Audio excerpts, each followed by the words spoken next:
Sir আমার জন্য আপনাদের কাছে ভোট চাচ্ছে, এর থেকে বড় পাওনা আমার জীবনের কিছু নেই। আমি কৃতজ্ঞ স্যারের কাছে। আমার পা কাঁপছে, আমার শিক্ষক আমার পাশে দাঁড়ানো, এটা আমি শিক্ষিত করেছে বলে আমি আজকে আপনাদের সামনে আসতে পেরেছি।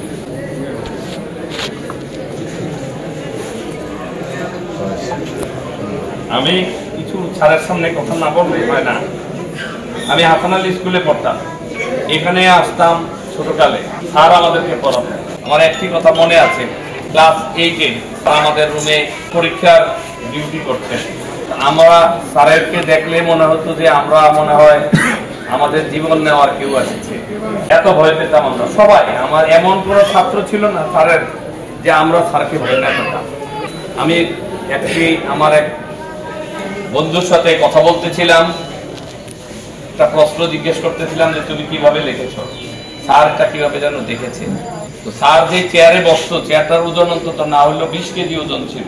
সেই চেয়ারটা স্যার আমার মাথার উপরে উঠিয়ে দিয়ে বলছে যে তুমি আর একজন যদি ধরে দিতে পারো যে পিছনে কার থেকে দেখে লেখে, তাহলে তুমি মুক্তি পাবা। এখন কেউ তো আর সাহস পায় না যে পিছনে কার থেকে জিজ্ঞাসা করবে। পরীক্ষায় ফেল করলেও আর এই সাহস কেউ নেবে না। প্রায় 30 মিনিট পরে স্যারের দয়া হয়েছে, আমাকে চেয়ারটা নামিয়ে দিয়েছে, পরীক্ষা দিতে দিয়েছে। তো সেই স্যারের কাছে সামনে এসে স্যার আমার জন্য আপনাদের কাছে ভোট চাচ্ছে, এর থেকে বড় পাওনা আমার জীবনের কিছু নেই। আমি কৃতজ্ঞ স্যারের কাছে। দোয়া করবেন স্যার যেন দীর্ঘজীবী হয়। আপনারা সবাই স্যারের জন্য প্রার্থনা করবেন।